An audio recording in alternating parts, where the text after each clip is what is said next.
Como vocês estão hoje? Eu tô bem, claro, mas eu acho que vocês não ligam muito pra isso.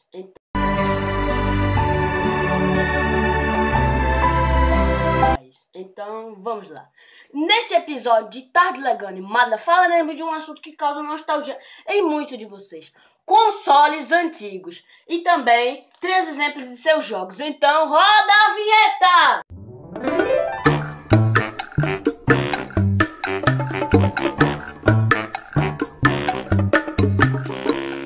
Magnavox Odyssey, o primeiro dos primeiros consoles, ele mesmo, o Magnavox Odyssey. Mas você talvez não conheça, pois muitos acham que tudo começou pelo Atari 2600, mas não é bem assim.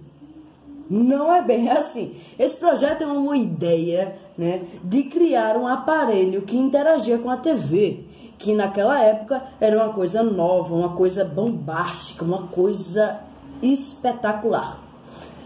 Então, depois de muito tempo de trabalho, seu primeiro protótipo foi lançado em 1968. E sua forma final foi em 1972, foi lançado em 1972, e acabou atingindo relativo sucesso graças à sua ideia revolucionária que interagia com a TV. É engraçado que hoje é super normal. É super normal. É um aparelho interagir com a TV. Mas vamos lá. Contanto, o aparelho não tinha som e só teve 27 jogos.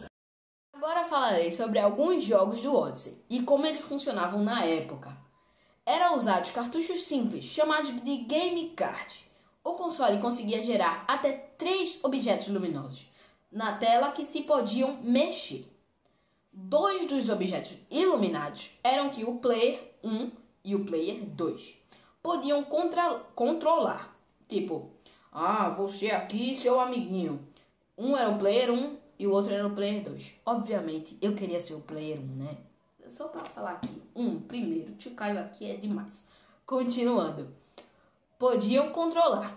Já o terceiro era que interagia com o player, como uma bola em um jogo de futebol. Os jogos eram simples, mas, por exemplo, o Shooting Gallery precisa de 10. Aproveitando isso, vamos começar com ele, o Shooting Gallery. Gente, eu sou um gringo de péssima qualidade. Me desculpe se eu tô falando errado. Shooting Gallery, lançado em 1972, tinha uma premissa simples. O jogador só precisava acertar alvos que estavam na tela. Mas o controle era bem divertido por sua parte, pois era uma pistola de luz, deixando o jogo mais dinâmico e realista. Com licença, senhor. Sim. O que aconteceria se, por um motivo desconhecido, alguém tivesse acesso a 100% de sua capacidade cerebral? Tipo Star Wars.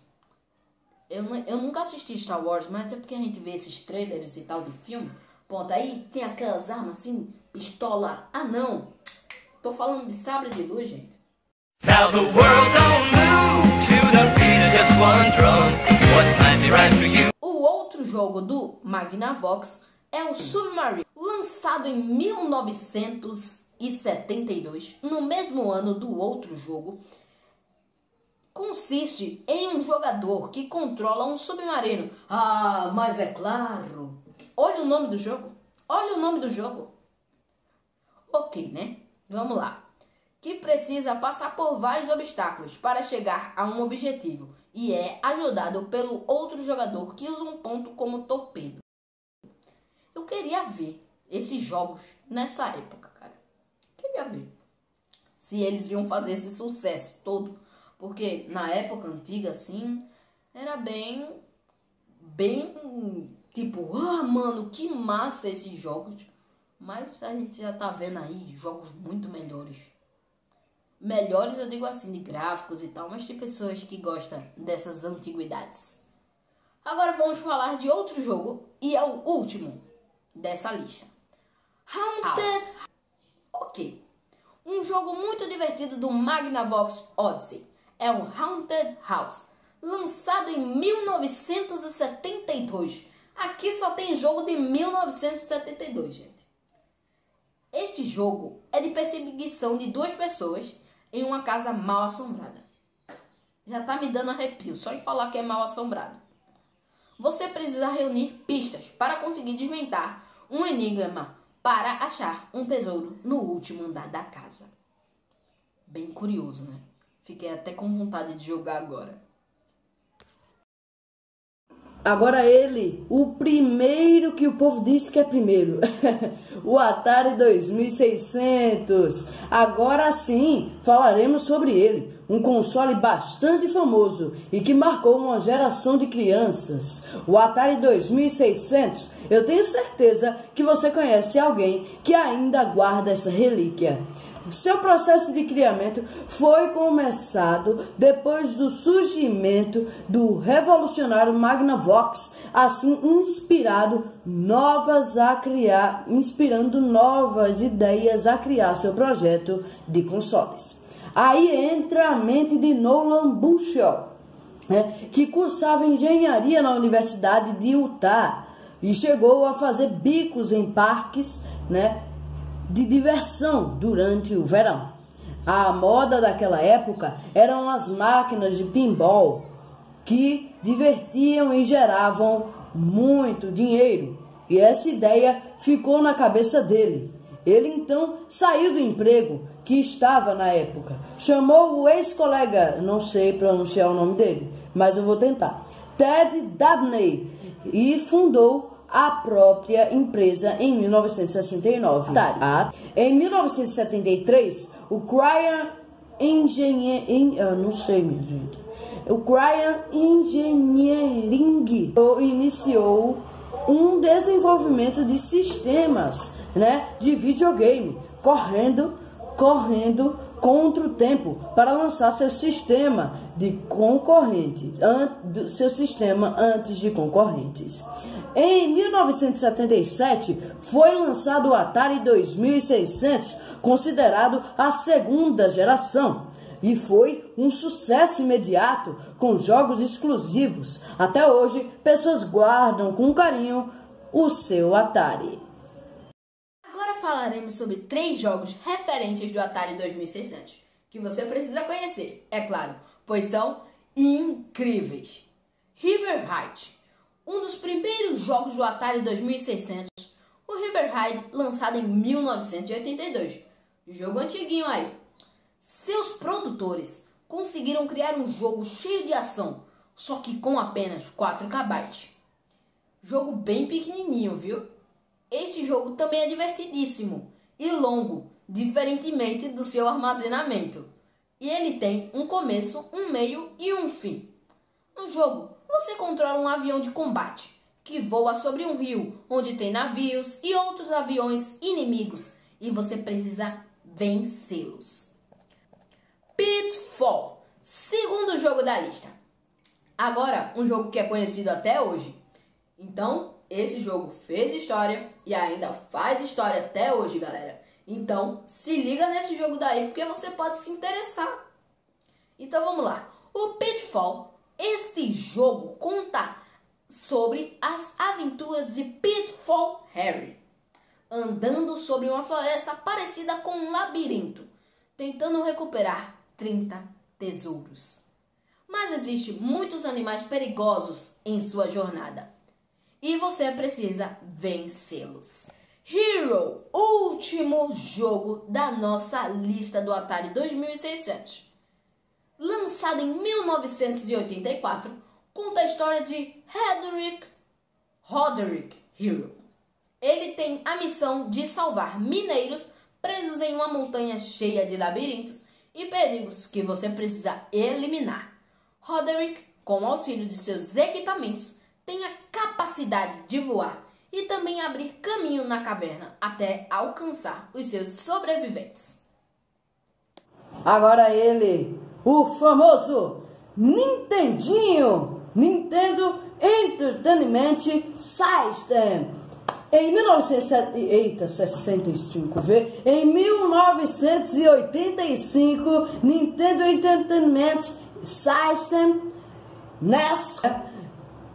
Há anos depois da criação do Atari e de seu sucesso, foi em 1983 o console que iniciou a terceira geração, o Nintendo Entertainment System, o NES, o famoso Nintendinho, que fez muito sucesso no Brasil, né, e no mundo, tendo a sua versão japonesa chamada Famicom, apelidado de Nintendinho. No Brasil, foi um dispositivo a aceitar cartuchos, né, que na época era muito valioso, entre aspas, cartuchos, né, de vários jogos. Certamente o Nintendinho somente parou de ser fabricado em 1996 e durante esse tempo vendeu mais de 60 milhões de unidades. Representa um marco para a história da Nintendo, pois foi este videogame que deu vida a várias franquias de games. Agora falarei sobre 3 jogos referências do Nintendinho e que foram produzidos pela própria Nintendo, sendo assim exclusivos da plataforma. The Legends of Zelda. O primeiro, um clássico que tem continuação até hoje. The Legends of Zelda. Peraí, editor. Esse é o link deformado do CDI. Mostra o do Nintendinho, cara. Pronto, agora sim. The Legends of Zelda. Lançado em 1986, é um jogo de RPG com bastante ação e aventura, sendo desafiador e ambicioso, que influenciou em vários jogos de RPG no futuro. O jogo se passa em Hyrule, um lugar fictício onde se existe aventuras, monstros, masmorras, cavernas, etc. Neste jogo vive Link, um guerreiro bastante forte que tem a missão de salvar a princesa Zelda das garras do grande vilão Ganon. O enredo parece simples e tal, mas dentro de sua história tem um mundo mágico e bastante interessante, transformando o jogo em uma das maiores franquias do mundo. Segundo jogo da lista, Metroid. O primeiro jogo da série Metroid, uma série de jogos que está sendo produzida até hoje. Este jogo foi lançado em 1986, com bastantes tiros, e ação. A história se passa no planeta Zebes. Nele vive uma mulher chamada Samus Aran. Bem estranho esse nome, certo? Ela tem a missão de recuperar os Metroid, parasitas que foram roubados pelos piratas espaciais, com o propósito de transformar esses parasitas em armas biológicas. E agora o nosso terceiro e último jogo, Super Mario Bros. Agora falaremos sobre o clássico dos clássicos, um jogo que revolucionou o mercado dos games. Eu tenho ultra certeza que você já jogou esse jogo pelo menos uma vez na vida, o Super Mario Bros. O jogo que iniciou a franquia Mario e serviu de inspiração para vários jogos 2D no futuro. Este jogo foi lançado em 1985 e logo foi sucesso de vendas em seu console. Acho que você já conhece a história, mas ainda vou falar. Neste jogo você controla um Mario. Ele vive no reino dos cogumelos, mas um dia a princesa deste reino, chamada Peach, foi sequestrada pelo grande vilão Bowser, em uma tartaruga gigante do mal, que quer se casar com a princesa Peach. Mario tem a missão de salvar a princesa depois de passar por terras com inimigos perigosos.